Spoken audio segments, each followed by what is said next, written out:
députés. La parole est à monsieur Thierry Braillard pour le groupe RRDP.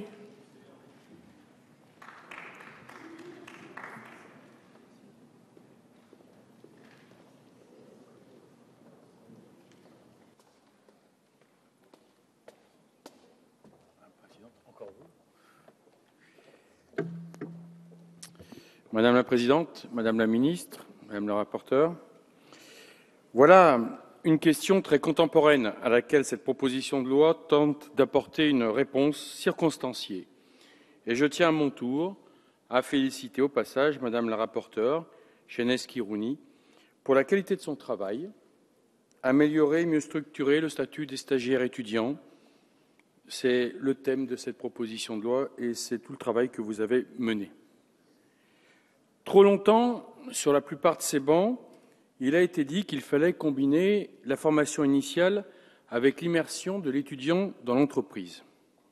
Et puis, avec le temps, une différenciation s'est opérée selon les cursus suivis, des établissements privés étant plus prompts à proposer à leurs étudiants des stages en entreprise, alors que les universités peinaient à répondre à une demande de plus en plus forte des étudiants. À partir de la loi du 31 mars 2006, un cadre a été fixé, renforcé par la loi du 28 juillet 2011, qui porte le nom de notre collègue Cherpion, et il ne peut être contesté que ce cadre législatif, 2006 et 2011, a bien encadré les premiers stages étudiants, mais que ce cadre doit faire l'objet aujourd'hui d'une adaptation, tout en ayant toujours à l'esprit de préserver cet équilibre entre le besoin d'entreprise, la nécessité d'entrer dans le cursus pédagogique, tout en protégeant l'étudiant stagiaire.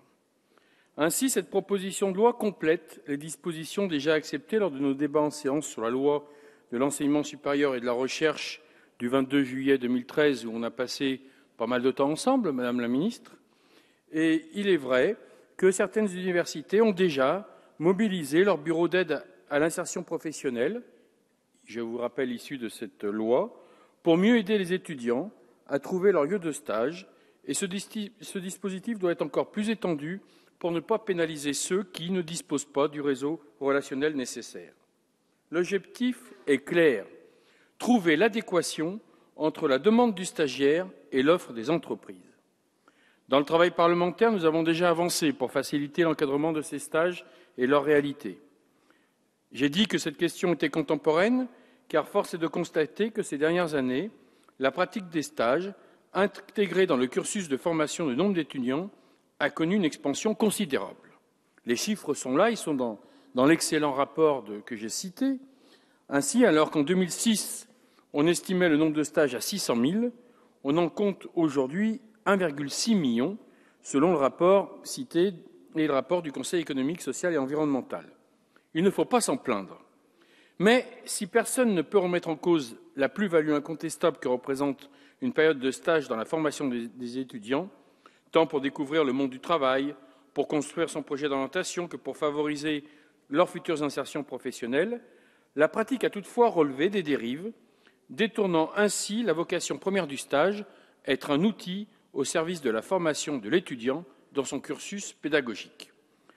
Dans un contexte où le taux de chômage des moins de 25 ans reste élevé, même s'il faut reconnaître que depuis quelques mois, grâce aux efforts de la politique du gouvernement que nous soutenons, ce chômage des jeunes baisse dans notre pays, et dans un contexte où l'âge d'accès au premier emploi ne fait que reculer, précarisant toujours plus ce public, nous ne pouvons accepter des emplois déguisés. Ce sont près de 100 000 stages, 100 000, qui devraient être en réalité des emplois pérennes. Et donc autant de contrats de travail en moins, des contrats cachés par des stages où l'étudiant exécute bien une tâche liée à l'activité permanente de l'entreprise dans laquelle il est affecté. Il fallait réagir.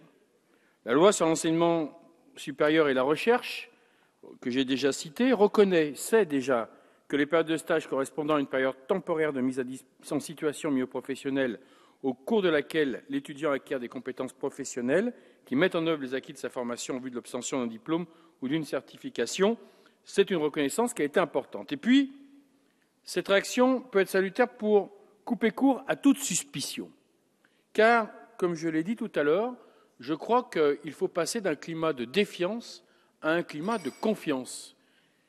Oui, les entreprises, dont, Monsieur Hetzel, je le rappelle, vous n'avez pas le monopole du cœur des entreprises, nous l'avons aussi.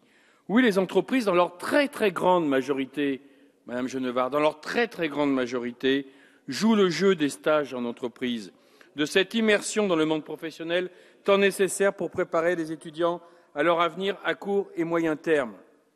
Et pour passer de ce climat de défiance à ce climat de confiance pour les stages en entreprise, c'est l'apport essentiel de ce texte. C'est la raison pour laquelle, un peu tout à l'heure, comme l'oratrice du groupe socialiste, je ne comprends pas pourquoi ce texte n'a pas l'assentiment de tous aujourd'hui, ce soir, dans cet hémicycle. Tout d'abord, cette proposition de loi propose d'éviter l'effet d'aubaine en limitant le nombre de stagiaires au sein de chaque organisme d'accueil rapporté à son effectif global. C'est l'article 1 de la proposition qui renvoie cette limite à un décret. Et nous pouvons quand même regretter, même si Madame la Ministre a donné des informations, notamment le fait de retenir le seuil maximum de 10% pour les sociétés comptant plus de 50 salariés, nous pouvons regretter que ce soit renvoyé à un décret. Je pense que si la loi avait pu le dire, ça n'aurait pas été plus mal. Cela obligera donc certains organismes d'accueil à avoir recours aux stagiaires dans des proportions plus raisonnables, sans atteindre cette liberté dont vous faisiez le parangon tout à l'heure, mais en favorisant l'emploi. Ce dispositif sera d'autant plus dissuasif qu'une amende est prévue en cas d'infraction, et cela aussi c'est normal. L'inscription des stagiaires accueillis dans l'organisme dans une partie spécifique du registre unique du personnel, c'est prévu à l'article 2, permettra de bien distinguer la fonction de stagiaire de celle des salariés. Et comme tout à l'heure, pendant 10 minutes, vous nous avez dit que finalement il y allait y avoir une confusion entre le salarié et les stagiaires, la preuve que cette inscription dans le registre unique du personnel, différencié, montrera bien qu'il y a une différence entre les deux, entre celui qui est stagiaire et l'autre qui occupe une fonction régulière dans l'entreprise. Et de cette façon, l'inspection du travail pourra également procéder plus facilement à ces contrôles. Lutter contre les emplois déguisés passe aussi nécessairement par un meilleur encadrement des stages. C'est pourquoi il est prévu que la durée des stages ne peut excéder 6 mois, une durée plus longue s'apparentant à une formation en alternance ou relevant la nécessité d'une création de poste, et toute possibilité qui sera d'étendre la durée de ces stages sera réduite par rapport au dispositif Cherpion de 2011, et là aussi je crois que c'est une bonne chose. En redonnant une véritable sécurité à la convention de stage, cette proposition de loi vise, comme je le disais, à lutter contre certains abus actuels qui sont tout à la fois le fait des entreprises et organismes d'accueil, mais aussi des établissements de formation qui délivrent des conventions de stage sans toujours s'assurer d'un réel intérêt ou lien avec la formation suivie par l'étudiant. Pour responsabiliser les trois parties, la désignation d'un tuteur de stage dans l'organisme d'accueil et d'un référent dans l'établissement, ce qui est nouveau, est prévu dans l'article 1er. Ceci instaurera également des garde-fous contre le non-respect de la Convention.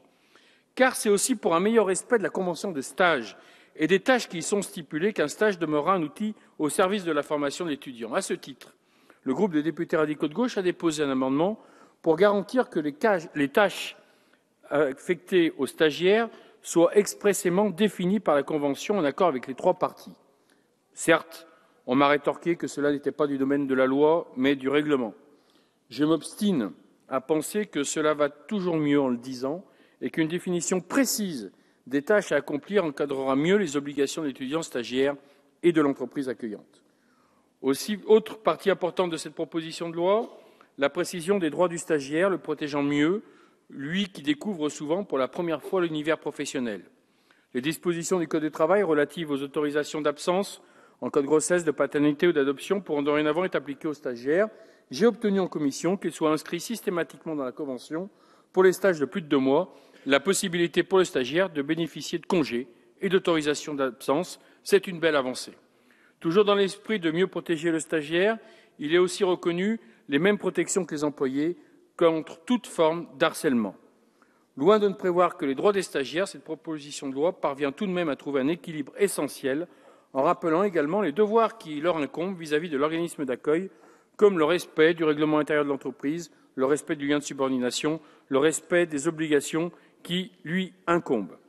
Les radicaux de gauche ont souhaité rapprocher le statut du stagiaire avec celui du salarié, notamment par l'inscription de la convention de stage de la possibilité de bénéficier des congés, de l'autorisation d'absence lorsque le stage est supérieur à 2 mois, améliorer la qualité des stages sans tarir l'offre. Tel est l'ambitieux objectif de cette proposition de loi. Parce qu'elle répond à cette attente, parce qu'elle est adaptée à la situation présente, le groupe des radicaux de gauche et apparentés la votera avec détermination. Je vous remercie. Merci, monsieur le député.